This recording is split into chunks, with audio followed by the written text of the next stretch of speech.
Hello there, everybody. Welcome to my vlog. Today we have a little bit of a special episode. I've got Gary and Edison here Hi. with me because we're going to be telling our labor and delivery story. Is that so, Edison? He wants to share as well.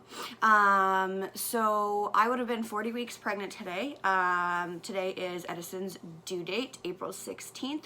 However, he decided to come 2 weeks early, which we are super happy about. It's awesome that we've had to have him in our lives for that much longer, and I honestly cannot imagine being pregnant for this long, so it's probably a blessing for everybody. So we're going to get into things. I'm going to recap a little bit from the last video talking about leading up to labor and delivery and the end of that third trimester there, and then we will dive in and share how our home birth went. So at about 36 weeks, I started getting cramping and stuff, so having like period type pains, and I lost a little bit of my mucus plug that week, but apparently I learned from Google when that happened that it can be lost and regrow several times over the course of the last couple of weeks of pregnancy. That week I also saw my osteopath and midwife, and they said just based on how everything was healing, how low his head was in my pelvis, that they could probably expect it to happen fairly soon, but again, fairly soon can mean within an hour to 3 weeks from now. So we were just kind of sitting in that limbo time, waiting and just kind of hoping that at some point something was going to happen. When did you think it was going to happen? I knew it was going to happen early. Maybe not quite that early. I wasn't expecting it to come full 2 weeks early, but like you said, when you lost your mucus plug, like I went on like full on dad mode. Like I was freaking out all of a sudden. I was like, okay, we got to get the bed down here. We got to get everything set up down here in the living room to do the birth. Like this could be coming any minute, like within hours and stuff. So I kind of had everything set up, and I spent that afternoon making sure everything was ready. And then it wasn't until it was like, so that was a couple days after? later. So yeah, it was quite a few days after that we actually. That was during my 37th week, so about a week after that, after I lost the first mucus plug. I had continuously been losing throughout the rest of that week. I took that 37th week off work and just kind of got stuff done and was just kind of waiting around and being like, okay, is this gonna happen? But it made it so that we could get everything done and ready. We got the nursery done. I got the house crazy clean, so we were just kind of sitting there waiting and ready. And as Carrie said, I lost what I was pretty sure was the rest of my mucus plug about 37 weeks 4 days on the Saturday, and I was like, okay, that's got to be it. There can't be anything more in there. So we were like, okay, like this is probably gonna happen pretty soon here. And so on the Monday, after things didn't happen on Saturday or Sunday, I went into the studio into work for a couple of hours just to get a couple of things done. It was April 1st too, Monday, yes, April 1st. April Fool's Day. So we weren't really sure what was real. I also had an osteopath appointment booked that day. She was going to work on some points on my feet and just kind of see how everything was healing.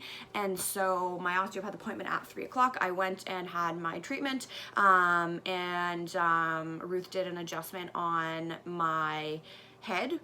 She said my skull bones were a little bit out of alignment, and after that, she put her hands back down on my belly again, and things just felt a little bit more awake. Things felt like they were moving a little bit more, and I actually had a contraction on the table. I didn't really know that I was having a contraction on the table, but Ruth was the one to actually tell me. She's like, nope, that was definitely a contraction. And then when I got up off the table, I took about 2 steps off the table and my water broke all over Ruth's floor. So that's when things really started to happen. Ruth went and got me some new pants and a towel because it was a huge gush of fluid. From what I had heard, I wasn't sure if it was going to be a little bit of a trickle and gradual. I had heard a lot of different birth stories, and so that's kind of what I expected, was it to be more of a gradual trickle, but it was like a huge gush. It was literally like I took a big pee on the floor. It was everywhere. I felt a little bit bad, but Ruth was also very excited that things were going to be getting started for us. So while Ruth was going to get stuff for me, I gave Gary a call, and it was actually a good thing. Earlier that day, I debated calling him and telling him my water broke as a joke because it was April Fool's Day. It's a good thing you didn't do that. Yes, it's a very wouldn't have good believed thing you I the didn't second do time. that, because it would have been like the boy who cried wolf. And I could have been waiting around there a lot longer than I was. So I gave Gary a call and I said, hey, my water broke. Yeah. Yeah, I remember I was at work. I was like, I think I was... Oh, bless you. Bless you, buddy. I think I was in the middle of writing... Yeah, I was in the middle of writing an email. And I was like, oh... okay. Like, I was kind of in that, like, stunned fog. All of a sudden, I was like, oh... Okay, and then I was just like, what do you need from me? I was like, I need you to come get me. And I'm like, okay, shoot, okay. And I kind of, I completely left the email and I just started scrambling, grabbing all the stuff that I needed, and I got over there pretty much as quick as I could to go pick you up. And we at the switched osteopath. cars. Yeah, I switched cars at the osteopath. And right after I talked to Gary, I called the midwives and just let them know that that had happened. And on the phone with them, they had said, they're like, okay, well, let us know if things start to progress or not. But we might get you to come in tomorrow morning and just kind of check in, see how things are moving. And if nothing happens within 24 hours, then we'll induce you. I was like, okay. I was just kind of under the impression that that was just kind of going to be the start of everything. And they're like, okay, well, like, check in with us in a couple hours or whatever. But they were pretty calm and nonchalant about it. So I was like, okay, so maybe this isn't super as imminent as we thought. Yeah, they expected it to be like Take a little kind bit of longer. a long process. And seemed to be the norm. just relax and stuff. So we kind of went and actually we went Picked and up a grabbed a couple couple things, different On the way home. different stores on the way home. We weren't panicked, we weren't rushed or anything like that, especially after what the midwives had said. I didn't have contractions or anything. I was still leaking. Yeah, but you were feeling good. Yeah. So then we got home and I told her, I dropped her off and I said, are you okay if I just run up to the store quick? And I went up to the store to just grab a bit of food and some stuff. I went up to the post office, got some mail, filled the car up with gas, did a few things, and then I got back probably 20 minutes later. And I had a couple contractions. You'd had a couple contractions, but we still weren't alarmed. Like we still were kind of thinking like, okay, this is going to be like, we're in it for the long haul here.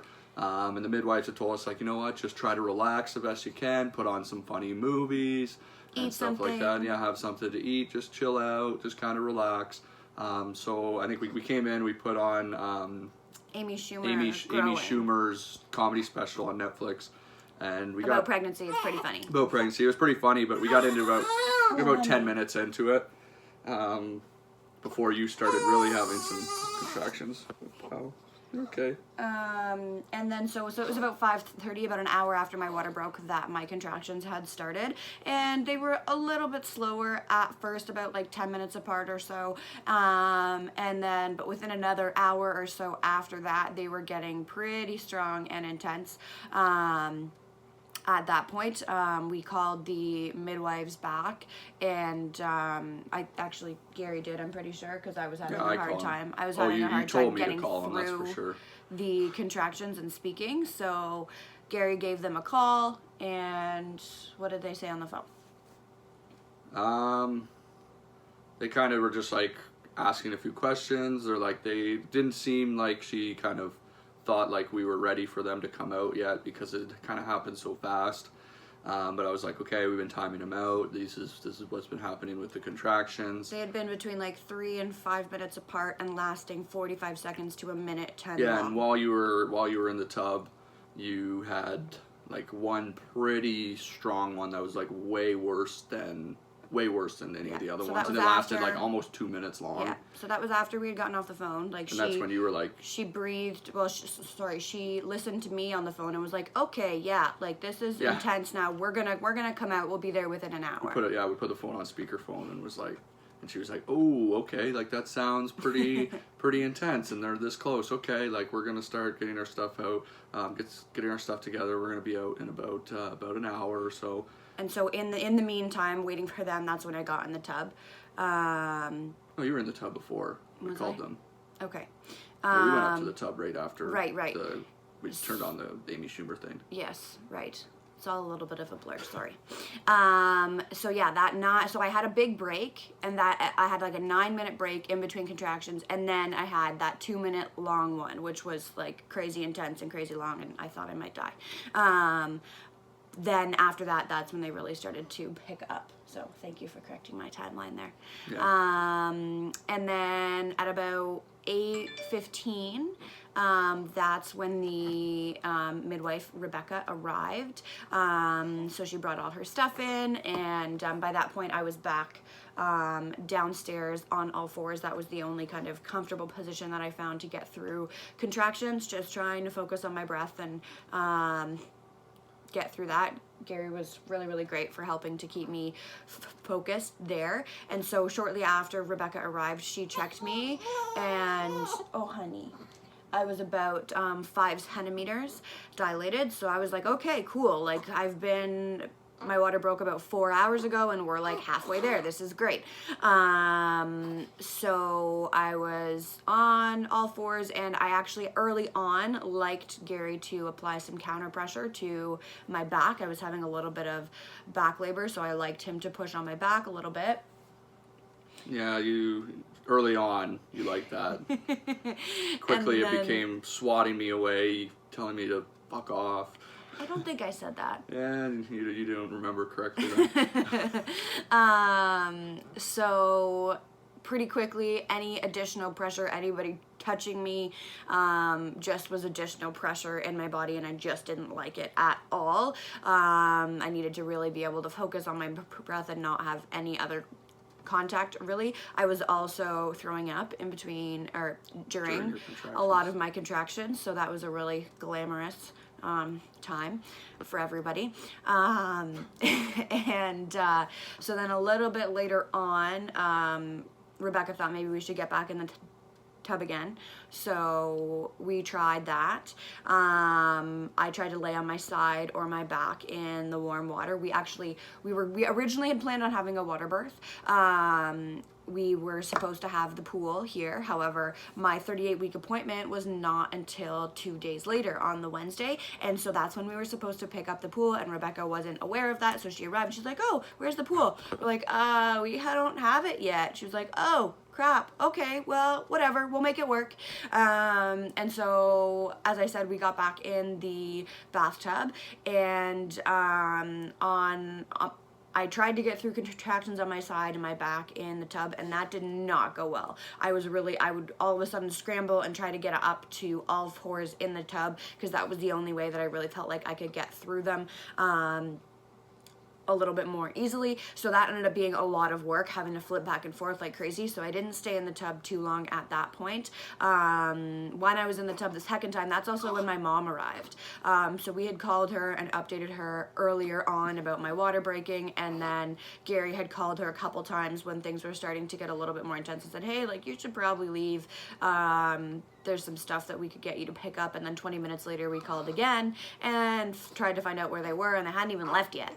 And that kind of, I was like, what? They haven't left yet? So then they quickly realized that things were progressing a little bit faster than they thought, and they hopped in the car and got out here, because my plan was to have Gary and my mom there as my birth support team. So when my mom arrived, I was in the tub, and after that, what did we do after that?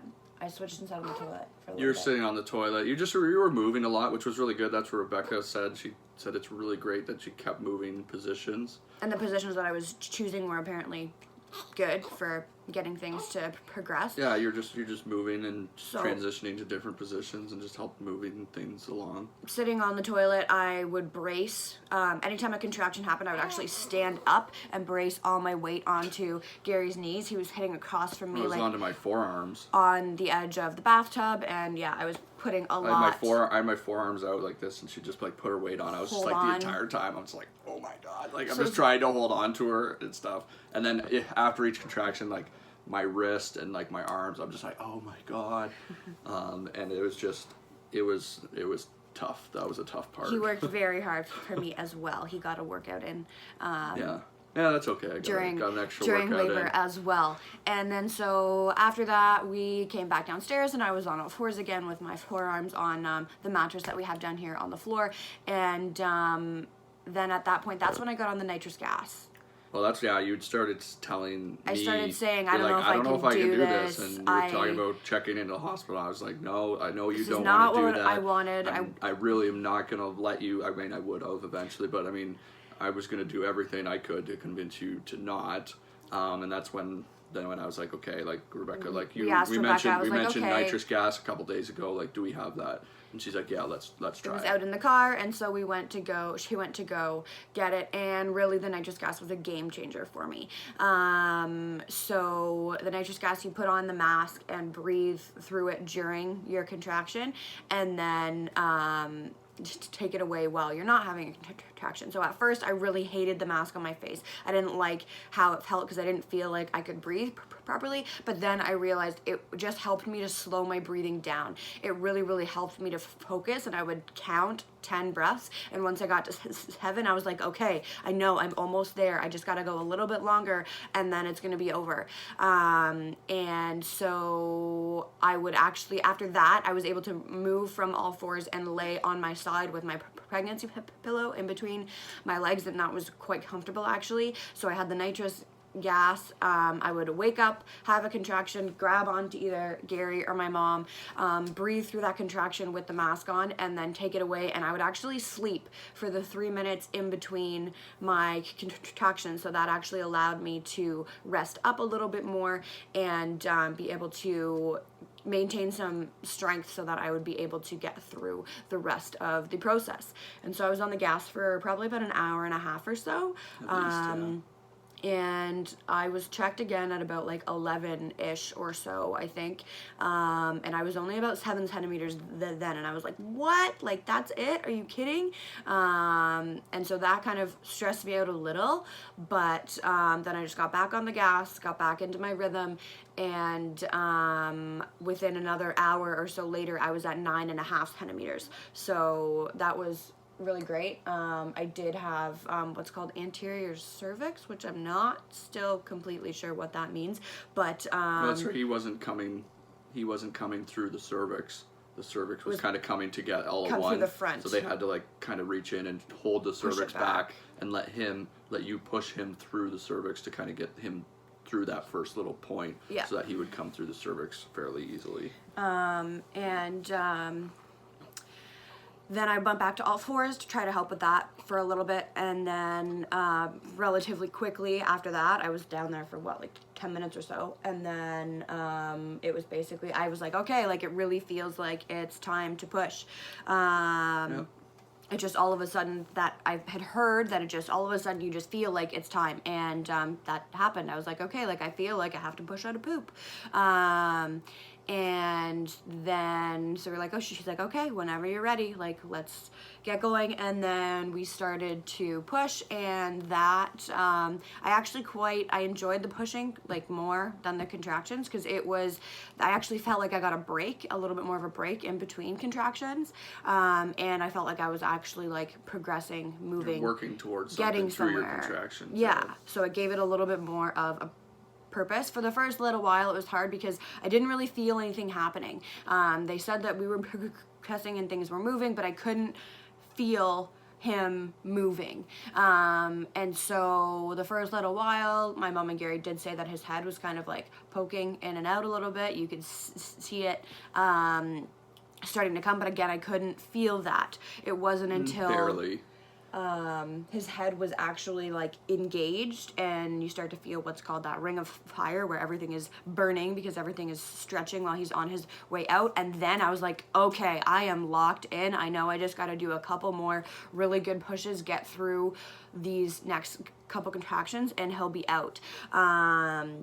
So the pushing was by no means easy. It was just had a little bit more of a purpose. So I would hold my breath and push and bear down and feel like I had to poop, and then when almost kind of like you feel like your insides are going to turn inside out, which is pretty much what was happening.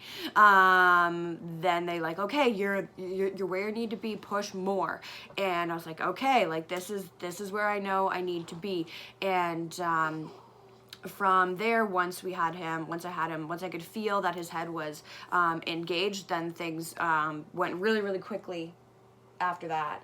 Yeah, there was like one contraction that his head came out and like stayed out, and he got a little bit stuck, and then the next one you pushed, and then like the midwife Rebecca, like she was just like, I remember it was just like, she's like, oh, I see the shoulder, and then it just came, he just came. Yeah, like it so was I like felt his head as come she's out, saying, one more here, push. oh, there's the shoulder, and then as she said that, it just popped. The like whole thing just came popped. out. And then she put him up on my belly. They said that his cord was pretty short, so he couldn't get all the way up to my chest when I was laying down on the bed there. So he just laid on my belly there for a little bit, and he screamed right away. That was one thing that I really, really wanted to hear pretty much right away, and also know about whether or not I was bleeding heavily or not. So once I knew he was out and he was screaming, I was like, okay, he's great, he's healthy, and they said that I was doing all okay, that we just wait a couple of minutes to deliver the placenta. They gave me a shot of oxytocin. Yep. As he was coming out, just to help make sure that the placenta would be delivered and I wouldn't bleed out. And so within about 5 minutes or so, placenta was delivered and everything was all good. And we actually did ask for delayed cord clamping, so we just waited a couple of minutes until the cord stopped pulsing, and then that's when Gary got the scissors. Yeah, I got to cut the cord. I was a little freaked out about it, but more or less just like I just didn't want to cut the wrong part. But they put a clamp down here and then a clamp right beside it. They're like right there, just cut in between there. It's like if you could cut paper with scissors, like you could do it. It wasn't a big deal. What did it feel like? Felt kind of like maybe, I don't know, like a raw steak, almost. Like Okay. took a couple cuts, but it was kind of tough. But yeah, like actually like a raw steak or a fillet or something like that. And so when he first came out, they put him on my belly face down, and my mom was on my left and Gary was on my right, and everybody was very much in a daze, like just kind of like, whoa, holy crap, like this is happening, this happened. And I kept asking, I was like, what is it, because we didn't know if we were having a boy or a girl. And nobody was really fazed by any of that. So I was like, okay. I just reached down and I opened his legs and I was like, oh my God, it's a boy. And so that was very exciting. I definitely thought I was having a girl. So it was a cool, fun surprise for me. I guess there's no way for me to really know, but my intuition was definitely wrong. And then from there, we just kind of chilled out for a little while. He stayed on my belly for a while, and then he got weighed and measured and all that good stuff, and then we had him start to feed, and yeah, that was pretty much it. Yeah, I remember when he came out, I was kind of in a, I don't know, stunned daze, like you said. Like I completely broke down, started bawling my eyes out. But I felt like cute. I just had this like huge emotional release when he came out, and he was crying and he was okay. I wasn't even thinking about boy. Like as soon as you said like, oh boy, I'm like, oh right, like we didn't know. Like I'm like, oh okay, boy, like that's awesome.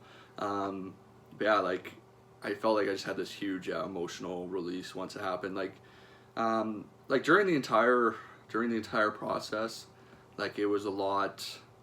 It was draining on me. Like, you know, some people might get pissed off for me saying that, but like it was. No, you worked hard. It was like not so much physically, but very emotionally draining on me. Like I was trying to be with you every single contraction, every single time, and that's where the nitrous gas really helped out, because the nitrous gave me a little bit of a break because you were sleeping that 3 minutes. I could get up, I could walk around, I could go grab a protein bar, have another cup of coffee. I had a lot of coffee through the night.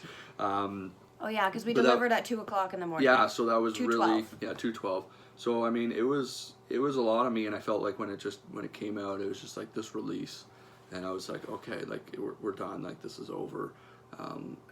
And Gary was really great through the whole thing. I felt bad while it was happening because I knew he's very much the type of person that just wants to find a solution and fix the problem for me, and there's really not a whole lot that he can do as I'm going through that process except to be there for me, to help keep me focused and breathe through stuff. So I did, as like he would put his hand on me just to like reassure me and let me know that he was there, and I would swat him away, and I felt bad, but I was like, okay, like I need this space right now, but at the same time, like mentally I was like, I know he's just trying to help me, and I just can't handle it right now. That was probably the hardest part, like just watching her go through the contractions and not being able to just like, you know, comfort you or stroke your shoulders, like just touch you.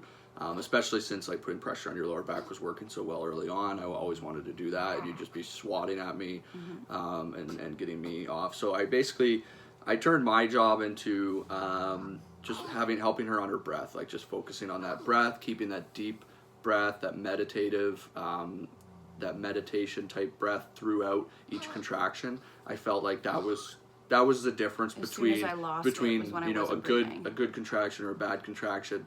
Was, you know, if you weren't breathing right, then it was, you know, you were screaming, you were, you know, in significantly more pain. But if you were like focusing on those deep breaths, and that's where the nitrous I think really helped as well, not just the actual nitrous itself, but the fact that you had to breathe really deeply through the entire contraction. So just like keeping that meditative, that deep breath the entire time. So once I wasn't able to kind of touch her anymore and stuff, I was just like, okay, I just need to keep her breathing, keep her focused on that rhythm, that breath the entire time.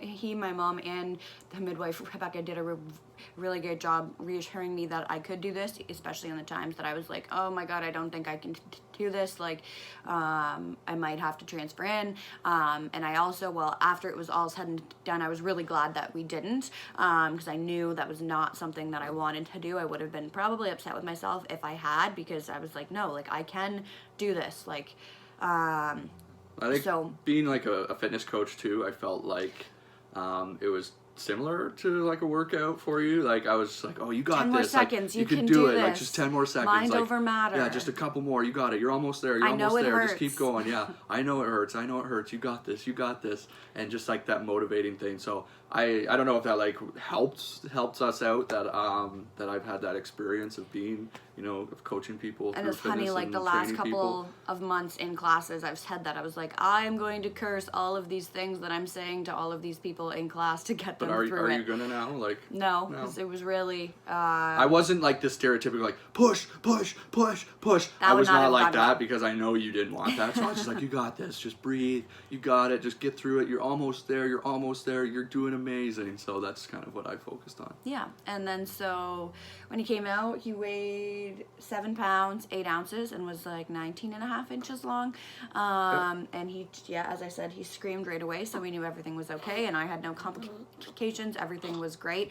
I lucked out as far as other things too. I didn't tear at all, no hemorrhoids, which was great. I did poop everywhere a lot while I was pushing. I had earlier on, before contractions got too intense, I did poop earlier, and I was like, oh nice, like yes, like maybe this means I'm not gonna poop all over everywhere when I'm pushing. That did not happen. But once I did, I was like, okay, I could feel that was happening, and then they're like, push more. It was kind of a good indicator for me for where I needed to push, as glorious and glamorous as that is. So otherwise, yeah, like actually I didn't realize at first, the rest of my family was here as well. They were all kind of hiding out upstairs. My dad was here in the kitchen, and as soon as he came out screaming, he came down, and my brother was upstairs as well. And he was upstairs in the nursery wearing some headphones so that he couldn't hear me. I didn't realize he was here until after the fact. Yeah, everything went really, really well. After that, we got to sleep at about 6. The midwives stayed for a little bit longer. Stayed for about an hour and a half afterwards. Made sure everything was okay and helped to clean up, and which cleanup really wasn't much. Like I kind of thought, I was like, okay, like we might have a lot of stuff to deal with after, but it really wasn't it wasn't that messy at all. And I honestly, No, it wasn't. as far as the home birth goes, like, I will definitely, provided I have a normal, healthy pregnancy, the next time, if and when we do that, I wouldn't do it any other way. It was really, really nice to be in our home. Just, I would feel more vulnerable. I feel like I would have had a lot more discomfort and uneasiness if I was at the hospital, just not in my safe place kind of thing, and especially for you as well. Yeah, it was really nice for me. Like, I run up to the kitchen, we had food, I could grab, like I said, protein bars. I ate a lot of protein bars throughout. We had, like, just the bathroom, the bathtub, the bed. We had everything kind of set up to do I was it just well. kind of in my own zone. I was like, I could be naked anywhere I wanted to in the house, not like having to walk up and down the hallway in a gown, which I couldn't even really be upright anyways. So just thinking about how things could have been in the hospital, it was just much more preferable environment to be here. And then especially after we were home, we didn't have to go anywhere. Like, Edison was already in his home. Like, I was very stressed about having to drive home with him, so it was really nice that we didn't have to get in the car right away. Yeah, well, it was like a week before we actually put him in the car seat and took him for a car ride. So that was really, really nice to not have to worry about that. We could sleep and just be in our own place. Gary didn't have to sleep on, like, the little bench that they have in the room. We had a double bed down here in the living room, and we were able to sleep together. Like, we lay down. I let you sleep first right away after, and I just kind of held him and tried my best to stay awake, and then you slept for like an hour and a half, and then you woke up, and then I kind of went and had another hour of sleep.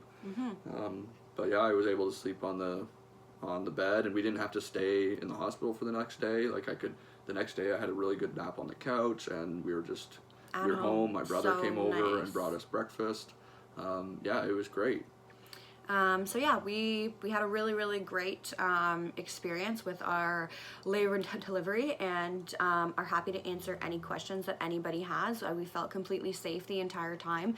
My mom actually, she mentioned that she just felt so at ease and calm with Rebecca here. Originally, she had been a little bit wary of our decision to have a home birth, but she commented on how she never ever felt like things were scary or nerve-wracking or anything throughout. They were monitoring Edison's heart rate the whole time throughout labor. There was lots of different checks and things that they were doing to make sure everything was progressing properly, and if it wasn't, we would have transferred in long before there was ever an emergency situation.